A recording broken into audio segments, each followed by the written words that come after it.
If you take out the African heritage, it's not Dominican anymore.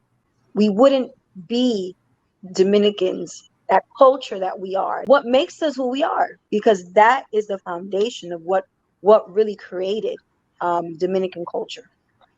So do you consider the Dominican Republic as an African diaspora country? Absolutely. I absolutely see the Dominican Republic as part of the African diaspora. It's no different than, Jamaica, Puerto Rico, all of the different islands, that are in the Caribbean, as well as, places that were colonized, countries that were colonized in South America, where there's a African, very, very notable African presence, like Brazil, which had the most enslaved Africans were sent to Brazil. So we are all part of the African diaspora. Absolutely. And that's something that I look forward to being embraced by everyone. So definitely, hands down, the Dominican Republic is part of the African diaspora. Some people may not agree, though. There's some people that may personally not feel that way. And that's okay. But, hey, it is what it is. We have to recognize that the transatlantic slave trade, it really, really did a number on everybody. And whether we like it or not, it's a shared history. We have a shared history. Like, how many families were ripped apart right on those slave ships? How many mothers and fathers and children weren't ripped away from each other? How can you with confidence say that you have no connection to anybody in Jamaica or anybody in Haiti, anybody in Cuba or Puerto Rico, when families were constantly being separated? You don't know who you have shared blood with. You really don't know that, because you separate a family, you send a mother and a daughter to the United States, but the father and the son stayed in Dominican Republic or went to Haiti. How can you say that you don't share anything? You do. You were just taken away from each other. So none of us can say with confidence that we don't have a connection. We may have different cultures, different languages, and they're beautiful in their own right. But that shouldn't keep us from building with one another and being able to see a brother or sister when we look at one another. We can still connect and unite.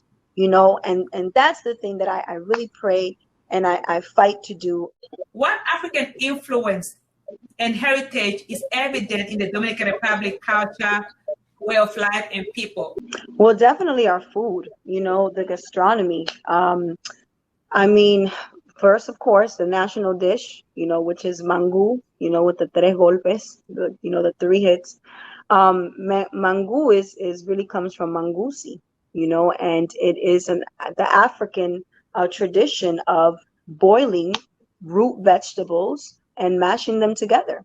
So that whole practice, mango, that is what our African ancestors taught us to do. And, that's like our staple food. So definitely, that I would say number one, our rhythms, they are African rhythms. The drum is an African instrument that comes from Africa, and you hear it in all of our music, which is why, in the Trujillo era, because he knew that, and he was outlawing everything African, we have him to thank for removing all teachings about Africa and African heritage. He ordered those things to be removed from school curriculums, because that is not what he wanted our nation to be known as, so that was a very deliberate thing. It's just now that you start to see more people learning more about it. Like right off the bat, you have a lot of students, and I'm not sure exactly when it started to really come back into the schools, but definitely for students who even were already got to make it to junior high or to high school. They were being educated on the fact that, yes, our racial makeup is, European and indigenous, and African. So they're given that foundation, right? It's just a historical, foundation. But everything else that comes with that education, that's what's missing. It's not a deep dive, as it should be, especially when our African heritage is so prevalent. It's such a big part of who we are. And again, like the dances, and even the way that people sing merengue, the phrasing and things like that. When I listen to, music from Nigeria, and if I listen to, music from Congo or Ghana, I hear there's these similarities that you hear, and Yeah, it's just a different language. the call and response. Yes, call and response. It's like that is an African tradition, and it's something that really stayed as a major part of our music. So the influences are everywhere, and again, música de palo, which is a form of music that is just 100% African, that was able to be preserved, and this is from a community of people that really have been marginalized. So it's like, even when people try to talk about, oh, we have música de palo and we celebrate and we dance it, how can you say, like, what, we love our African heritage? This is 100% African, right? But then they don't address the other side of that. Okay, so what group of people is this? Where do they live? Are they part of, how long have they been mainstream? Really? Are they a mainstream representation of DR, or is it just a tourist attraction? Are they marginalized? Do they live well? What kind of, opportunities are available to them? Do they have equitable access, as everyone else? So it's like, you just want to look at these people that are entertainers, right? And they have this exotic and beautiful form of dance and music that we love to dance to and we love to do, right? But are you really looking at the conditions that these people have lived in historically? They have been on the fringes. They have been marginalized. They have never been a mainstream representation of the Dominican Republic. It's now starting to be, a little more and more visible, because you have people who have actively advocated for these groups. The Congos is called the Cofradía de los Congos, right? Los Congos de Villa Mella in Dominican Republic, right? They're part of UNESCO World Heritage. This is a recognized historical site. That's beautiful. How long did it take for that to happen? How long? And what is being done to help the people who are still struggling economically in those communities? So there's this whole other side that people never talk about, they never address, because then it will force them to confront the racist history that played out in the country that no one ever addressed. It was just accepted because this is their lot in life. This is what they've been assigned to, So, and it's much like what's happened in the United States, where people would like enjoy looking at Black American entertainers. Oh, we love your music. We love your talent. We want to put you here, put you there. We want to showcase you, but when it comes down to, what are you doing for my community? Will you fight for my community? Can I have equal rights? Can I have equal opportunities? Can I stand in the same room as you? Can I also be a main representation of this nation? Can I be treated the same?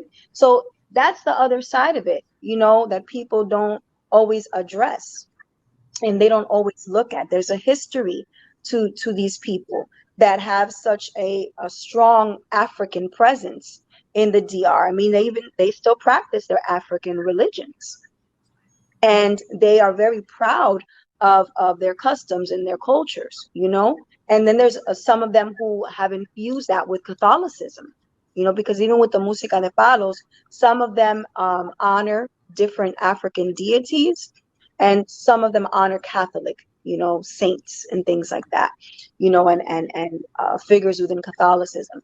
So, it's so much to that. But definitely and undeniably, these things are all features, they're of our culture that are African. and it's all over. It's all over the island. You're going to find it in every single thing that we do, because that really is the foundation of who we are. We wouldn't be Dominicans, that culture that we are, the what makes us who we are. If you take out the African heritage, it's not Dominican anymore, because that is the foundation of what really created Dominican culture. My dad was a Black Dominican man. In the United States, he was a Black man, treated like a Black man. Nobody cared about his culture. Nobody cared about his nationality.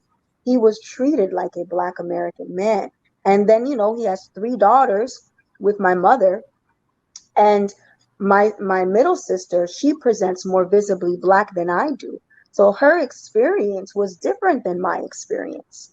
My older sister and I, our complexions are a little bit closer, but she also had her own experiences. We all lived these different things and experienced these different things in our lives, and we're all from one family. My mother, presents more white according to, Latino standards, right? So she had a different experience. Race is a social construct. Biologically, race doesn't exist, and people like to, try to use that against me as a pastor. Oh, then why do you talk about race? Why do you identify with this, And I'm like, I talk about it because it is real. It's a social construct, but it's a real one. And people treat you according to those social constructs. And there are actual systems of oppression tied to these social constructs. And the fact that people will get so bothered if I identify myself as Black, it's like, you're telling more on yourself than anything. Because the question is why? Why is that a problem? So it reveals, so much. And these are all things, again, that I've been blessed to learn, within ministry, because we have such a diverse environment of people, and we've had those tough conversations that everybody has been confronted with. It's like, we first have to talk about these things and address them and tackle them. And that's it has empowered me to be able to talk about these things within my own culture, right? And Latino community as a whole, because I know what I've seen. I know what I grew up seeing and experiencing. I could see the differences between how people treated, my family and people in my family. But I witnessed all of these things, and I saw how it affected everybody. I saw how we treated one another.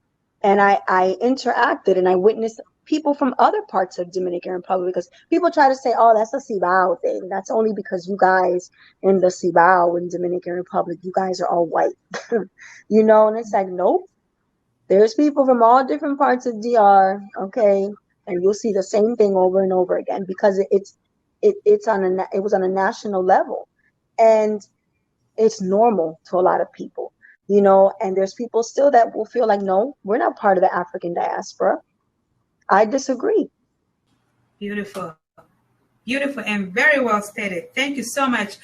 Well, guys, this video concludes our Dominican African Heritage series with Pastor Jennifer. I hope you have enjoyed this series and learned a lot from it. Please leave your comments below.